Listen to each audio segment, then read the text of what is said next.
The most human trait is to want to know why. And in a year that tested everyone around the world, why was searched more than ever.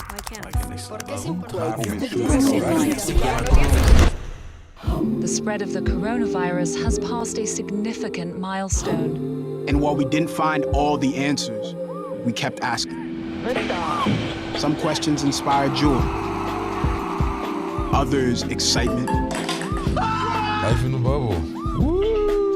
You love me? Yes. You love me? Yes. You love me? Yes. I don't know what an improper fraction is. Keep all of those distractions out of the way. We found toilet tissue, y'all. Oh my God. Put it on there and start it up for me. What are y'all doing? It's still March. How many days in March? Some questions made us cry. You know, we've been through our ups and been through our downs. I think the most important part is that we all stayed together throughout. I love you guys. Some made us worry about this spinning rock we call home. Fires were detected in the Amazon rainforest. Why were so many lives lost? Almost 1.5 million people have now died of COVID-19 worldwide. Why are we still asking the same questions? George Floyd repeatedly told the officers that he could not breathe. So why do we still have strength to continue? I believe in your power. I believe in our power. Chants of Black Lives Matter echoed from thousands of protesters in cities around the world. Why are we not defeated? We have made too much progress, and we are not going back. We are going forward. Planes are starting to arrive in Beirut, full of international aid. Firefighters from around the world arriving in California. There are over 100 coronavirus vaccines in development worldwide. This is one of those times when people look out for one another and have each other's backs. We kept going for those who showed us the way. Think about how you would like the world to be for your daughters and granddaughters. Remember, the struggles along the way are only meant to shape you for your purpose.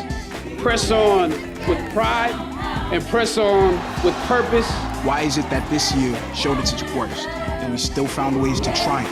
An incredible feat for Maya Gabeira. Naomi Osaka, U.S. Open Championship. Can't let Corona stop you. Can't let quarantine stop you. So until we get to every answer,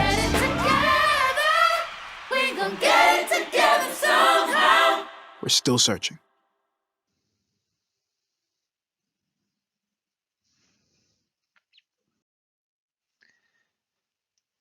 Truly a roller coaster of a year with lots of twists and turns. And I think this is a year that we didn't really sign up for. No one knew that they were handing out tickets, and here we are. And yet it seems like we're still on this roller coaster of a ride in 2021. Well, thanks for joining us for this webinar today. This is a topic that could take many different angles, and I think this year will be studied and reviewed, and people will look back on 2020 with a few different ideas. The biggest of which is probably how we all reacted to it, and we'll talk about that today.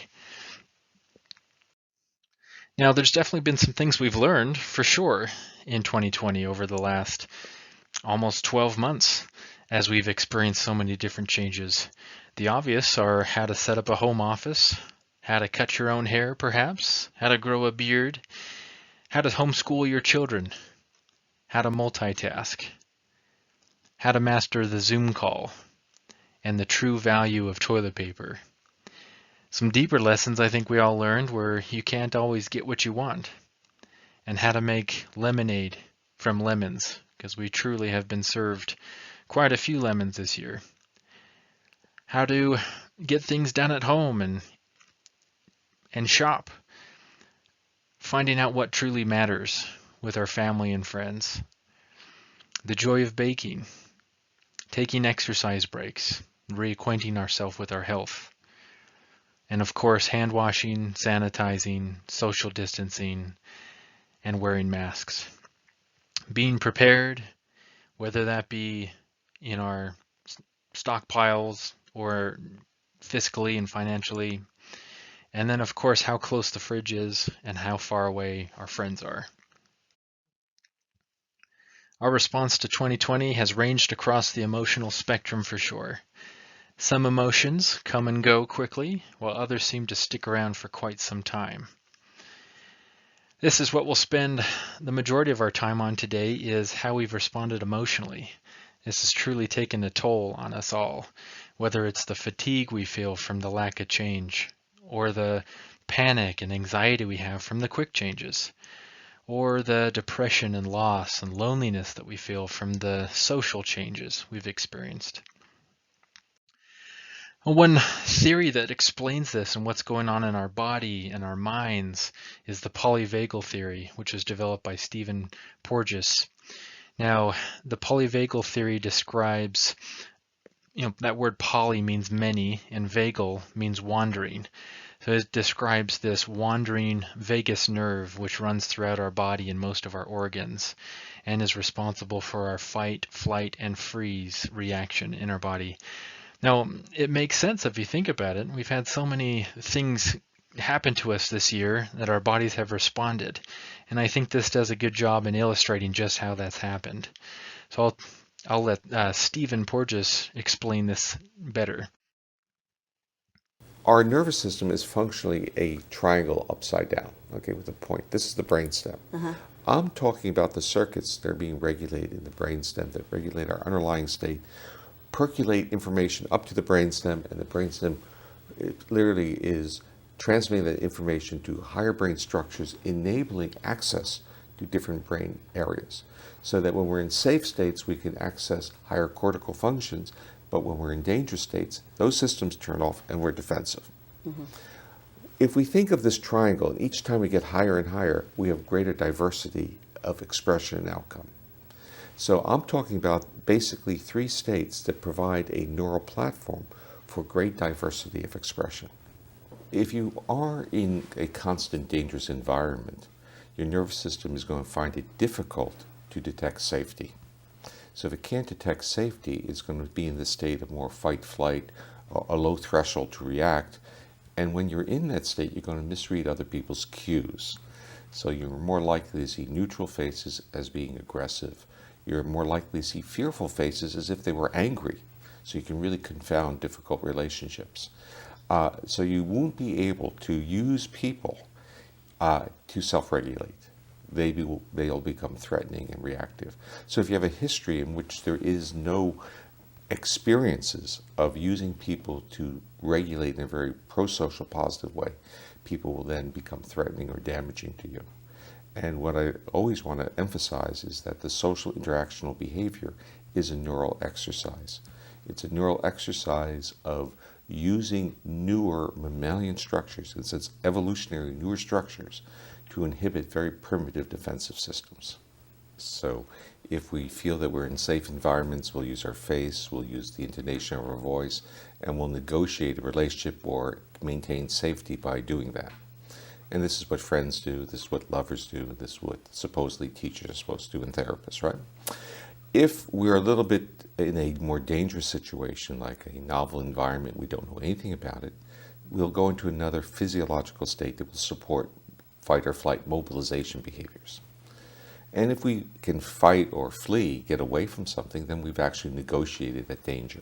But what if we can't get away from the danger? What if we're held down or we're in a confined environment? What if we're trapped in a car or a plane or in a bathroom and someone is now going to hurt us? The possibility is that we could trigger a third circuit which shuts us down. And it's that shutdown circuit that makes it so important in understanding trauma. And the polyvagal theory articulates that shutdown circuit, while most other theoretical models of trauma and what people would call stress disorders only talk about a fight-flight system. Okay, so that's the core of what I would tell a person about the polyvagal theory. And the second component of that core is that these responses are not voluntary. Our nervous system is picking up information in the environment and evaluating that information, not on a cognitive level, but on a subconscious, we want to bring back that term, but on a neurobiological level where we're picking up features of risk or danger. And our nervous system puts us into those different states. And we can become aware of that because when we're in certain environments, we may feel our heart pounding. And we ask the question, why is my heart pounding?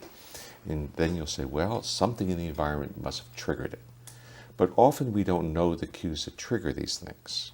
So the point I want to make is first that the polyvagal theory provides us with an understanding of 3 neural circuits that support different types of behavior. One is social engagement behaviors in safe environments. The other is fight, flight, and mobilization behaviors. And the third one is really a shutting down, a second level of defense. Okay, so in review, what Dr. Porges talks about right here are these 3 areas with an opportunity to regulate in between. So if we start here in the middle, this is the green area or the safe area, also referred to as the window of tolerance. So in this area, you feel safe, you want to connect, you have relationships, you feel joy, peace, you're doing just fine. And this is where we want to live most of our time, of course. Now, as energy rises and we become hyper-aroused, we enter the fight or flight zone. This is where we experience some pretty strong feelings of rage, panic, fear, stress, anxiety, and this is where we're dysregulated. You may feel like you don't care. You may start to act out. This is where you want to escape those strong feelings. Now, on the flip side, we move down to the bottom. This is where we are now hypo-aroused. Okay, maybe we're crashing now. We've gone from a hyper, anxious, fearful state. Now we're exhausted. We want to shut down. We want to give up. Okay, we're checking out. And just another look at this, throughout the day you may experience the whole range of emotions. You start in that window of tolerance in the middle and you lose your energy and you become lethargic, you're checked out. Okay, your energy comes back and you're back in that window of tolerance. Maybe you're back to work, you're focused, you're alert, and something stressful comes along and we enter that hyper-aroused state where you're stressed and anxious. And to deal with that, you maybe use some tools or maybe you go all the way down to the bottom again to hypo-aroused. And you can see how a person can go through this whole spectrum in a day, and especially throughout 2020 as we've experienced so many things, be it political, be it emotional, be it relational, financial, all the changes we've experienced this last year and the wide range of emotions that have come about. Now, a few statistics and a few research items which I discovered. This comes from the American Psychological Association, and they interviewed quite a few people throughout the previous couple months. I believe this comes from October, whereas they said 78% reported the coronavirus pandemic as a significant source of stress in their lives. And 1 in 5, or 20%, say their mental health is worse at this time than it was last year. And 61% said they could use more emotional support. In terms of alcohol and drug use, now think about that polyvagal theory again. Why would someone use alcohol and drug use? Well, if you look on the right here, 53% are trying to cope with stress, 39% are trying to cope with boredom, that hypo-aroused state, and 32% are trying to cope with anxiety and depression. Now, if you look at the numbers, 55% report an increase in the past alcohol use in the past month, and 18% report a significant increase, and 33% report an increase in illicit drug use. So these people are trying to cope, they're turning to things to regulate that autonomic nervous system inside of themselves. Now, I thought it was significant. The states that had been hit a little bit more, their numbers were higher. They've got higher numbers of response, of course. So 67% said they had a higher rate of alcohol consumption, and 25% of those states said they had a significant increase. Now, you can imagine the people who are already struggling with drug problems and addictions, they're just going to struggle more throughout this last year. And that's definitely true. If you talk to any therapist or counselor, they're going to tell you that their intakes have gone up. They've had more clients than ever. The intakes are coming in. And if we look at some of these numbers, 20% say that the people who are already struggling with addictions are struggling even more. Whether it's their own addiction or a family member they have, 20% are reporting an increase. And if we look at the specific drugs, cocaine's up 10%, methamphetamine's up 13%, 20% is up for fentanyl. And why are they doing this? Increased worry, increased sadness, increased fear, increased loneliness. It's all that dysregulation that's happening inside of us, in our bodies, in our minds, and that nervous system is picking up on it. Now, sadly, there's also been an increase in overdose deaths. If we look at the numbers across the systems that track these, 2 times more than the prior 2-year baseline. So people are not only checking out with drugs, they're also overdosing on drugs, trying to regulate their systems. Now, another thing that was interesting, maybe it wasn't drugs or alcohol that you turned to, but if you're sitting in front of a screen, okay, pornography has also increased throughout this last 12 months. This is only studying the most popular pornography website, and it showed an increase of 18% in their traffic, and an increase in 25% in their overall growth in the industry. And you can imagine if you added up all the other pornographic websites and got their numbers together, you can imagine just the numbers that you'd see there. So people are trying to cope in many different ways, trying to regulate that nervous system. Now, I won't even get into weight gain or food, gaming, TV shopping. You can imagine those things are also going to be just off the charts and increased as people are trying to regulate how they feel and what's going on in their bodies. It'll be interesting to look back at 2020 and get a little more information as we collect some more data just on what people were doing during this time. Now, this isn't all doom and gloom.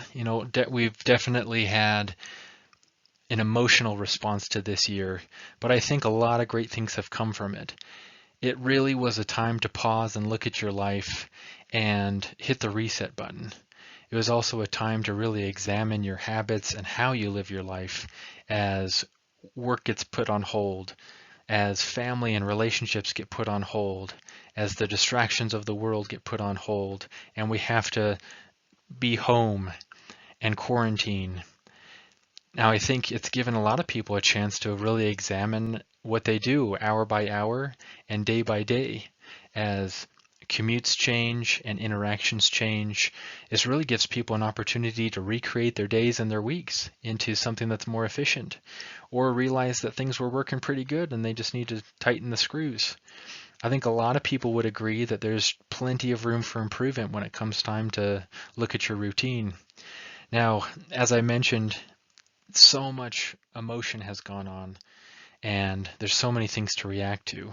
It's a great opportunity right now just to examine, what you've reacted to and why, and really look at those thoughts and feelings that have come out from this. The biggest thing would be to, create some effective tools, some good coping strategies to regulate your emotions, whether that be reading books, researching, finding accurate websites to react to, utilizing family and friends or a counselor to work through these things. And the biggest thing that I think has come from this is just an appreciation for our relationships, where we can go deeper with our friends and family, even if it is over a screen or in 6 feet apart. Now, a lot of people, I'm sure, have also become more prepared because of 2020, be it stocking up on toilet paper, food, essentials, or getting your financial self in order and making sure you're prepared that way. Now, another thing to look at is just your habits, what you're doing every day and how it contributes to your happiness or your unhappiness. Now, there's a podcast that I really enjoy by Lifehacker, and they had a guest on there named Charles Duhigg. Charles Duhigg wrote the book The Power of Habit, and he'll tell you about some of these strategies that he recommends right now at this time in life where we can really pause and examine what we're doing. So I think that like the pandemic is actually a wonderful time to think about your habits and work on them, because one of the things that we know is that habits are so situation dependent, right? A habit is, as I've said many times, and science says, is made up of three parts. There's a cue, which is a trigger for the habit, and then routine, which is the behavior itself, and then finally a reward. And one of the things that's happened for most people is that in the pandemic, their cues have totally changed. Right? We had huge numbers of habits that were triggered by commuting and going to work and seeing people at work and walking past the coffee place and like having to rush out the door. And now all of a sudden, the context has changed completely. And in fact, one of the things we know is that it's easiest to change habits when your context changes. That's why one of the things that scientists actually often say is, if you want to give up smoking, give up cigarettes when you're on a vacation. Because you're going to be away from home and the cues aren't going to be there. It's going to be a lot easier to sort of, get the nicotine out of your blood system. And so when I've talked to people, in fact, we just did this survey with about 700 sort of like tech folks. And we asked them, so what's the silver lining of the pandemic? Like, it's obviously tragic, but is there any changes in your life that you hope to keep when this is over? And all of them, like 98% of respondents said one of two things. Either I'm spending more time with my family and I really like that, and I'm also doing a lot more exercise. I'm a lot healthier now. And so the question is, how do we keep those habits when the pandemic ends, when we have the vaccine, when we have to go back to normal life? And there's a couple of lessons there about what we ought to do, which I can go into if it's useful. Yeah. Absolutely. Okay, so one of the first things is you definitely, and this comes from a friend of mine, Ben Michaelis, who's a fantastic therapist who studies habits a lot. The first thing you need to do is you need to write down, like actually literally take out a pen and paper and write down the habits that you have right now that you like, that the pandemic has given to you, that you want to keep, because you're going to forget them otherwise. Like once life starts up again, you're going to forget. So write down what habits you want to keep, and write down, what is the cue and the reward that I'm getting right now from having dinner with my kids, from spending more time with my children, from going for a run every single morning? Because once life starts again, you're going to forget what it feels like. You're going to forget what those rewards are. So just write it down. The second thing you should do is you should try and figure out, how do these correspond to my values? Because one of the things that we know is that the behaviors that it is easiest for us to reinforce are behaviors that we see as core to our identity, which usually means that they offer something that corresponds to our values. So if you're running more right now, write down, in addition to that cue, routine, reward that's happening, write down why running is important to you. So that when life gets back to normal and you're crazy and you're like, I can either like deal with all of my emails or I can go for a run, you can look at that piece of paper and you can say, actually, you know what? Going for a run, it's not just about exercise. It's about who I am, who I want to be, the kind of world I want to live in. And then finally, find an accountability partner. Like start building these habits. And this is hard right now because we're not supposed to be hanging out with anyone else, right? We're supposed to be like all on our own. But that doesn't mean that we can't start doing these good habits with other people, whether that's our family, like saying to your husband or your wife, look, like we have dinner together 4 nights a week and I love it so much and I want you to help hold me accountable to this. When you're going exercising, even like having a friend, I do this myself where I text my friend and I'm like about to go on a run and I send him my mileage afterwards. I haven't seen this dude in like 9 months, but we like, and basically we don't really text about anything except for our exercise routines. So I'm not even certain what's going on in his life. But the point being that I have this accountability partner. If you can do those 3 things, if you can write down what's going on and identify the cues and the rewards, if you can tie them to your values, if you can find an accountability partner right now, it is going to make it more likely that those habits stick with you when the pandemic ends. And it's going to end. And life's going to get back to normal for the better or for worse. Our pandemic lives obviously started back in March, and this being New Year's coming up, this will be our first year where people are able to make New Year's resolutions during the pandemic, right? Are there certain types of New Year's resolutions or certain types of commitments that have a higher likelihood of success? Are there certain good types of New Year's resolutions versus types that aren't as likely to be successful, or ones that you might avoid? Absolutely. It's a great question. And there's some really interesting research on this by a woman named Katie Milkman, who's a professor at the University of Pennsylvania, the Wharton School. So Katie's looked at two things. First of all, how should you write New Year's resolutions? And second of all, like, do they work? Like, is there something magical about New Year's? So to the second answer, there is actually something magical. It's not about New Year's, but oftentimes there's this thing called the fresh start effect, where we have found that when people pledge to change and they tie that change to something going on, a birthday or New Year's, or even starting a new job, or just the fact that it's the first of the month, that fresh start effect actually makes us believe, look, my old self was the type of person who ate Doritos on the couch. My new self, though, is the type of person who eats carrots on the couch. A little bit better, right? And so it's really good to take advantage of things like New Year's to make these resolutions. Now the question is, how do you write New Year's resolutions so that they'll stick? And especially during this pandemic, when we know that 2021 is going to be a year with a lot of change in it as we reopen. The key is, do not write just goals, write plans, and make those plans situationally determinate, right? Tied to the situation you're in. So saying, I want to lose weight is a bad New Year's resolution.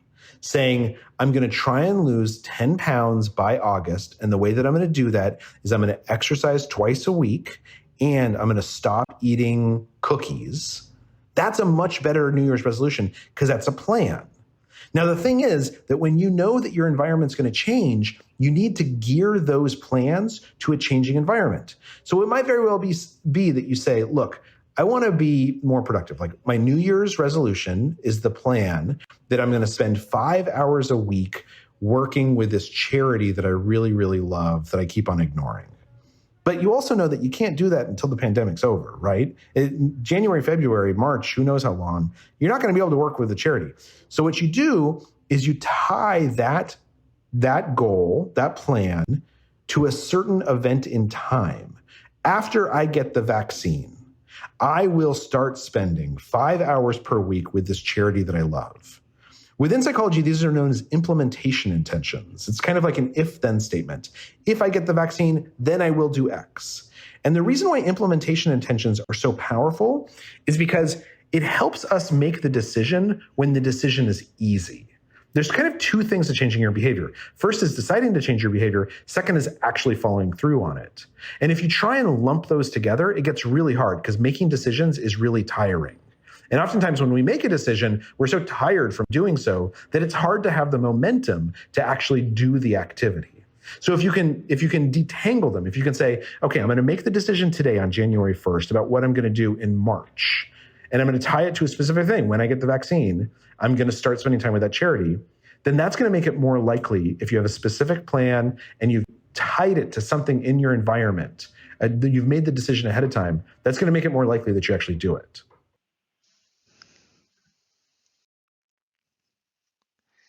Now, a few things that can help you with these new goals that you might be trying to form for the new year, or just in examining your life right now, would be utilizing some of PEHP's resources. Now, if you weren't familiar, we have quite a few offerings here. We have wellness challenges that go on every single month. Every single month we've got a new theme and a new activity to participate in. Now, these are done through email and online, and you can sign up for these each time.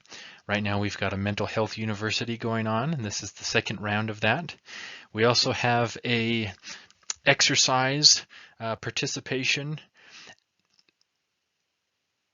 program you can sign up for, and this is also online. This is called Workout Warrior, and once again, that's done monthly with a new theme, and it helps to be accountable and have someone to report to as well. Speaking of reporting, we also have health coaching, and you can work with a health coach one-on-one through phone and through email, and this coach can help you establish goals and address any motivational issues, come up with resources for you, and definitely hold you accountable as you try to implement these health improvement plans. Now, if you want some work with our dietitian, we have an online class you can participate in called Lighten Up. You can participate on your own pace. These are recorded, and you can watch these at home, or you can sign up for the class that does operate online and interact with our dietitian. Now, we also have webinars just like this one, and we have some timely topics which we've created the last few months. Just to name a few: qualities and traits of resilient people, suicide prevention, burnout, fatigue, what to do about it. Webinars geared entirely on anxiety and also on managing depression. These are timely topics with great information, and I would highly encourage checking these out, along with the other webinars that we have in our archive catalog that you can download and watch at home. Thank you for your time. I appreciate you joining us. My name is Richard, and I'm one of the health coaches here at PEHP. If there's other resources or questions, please reach out. We'd love to help you. And please utilize some of the things we've talked about to regulate your stress and your body so that this year can be more productive, happier, and healthier.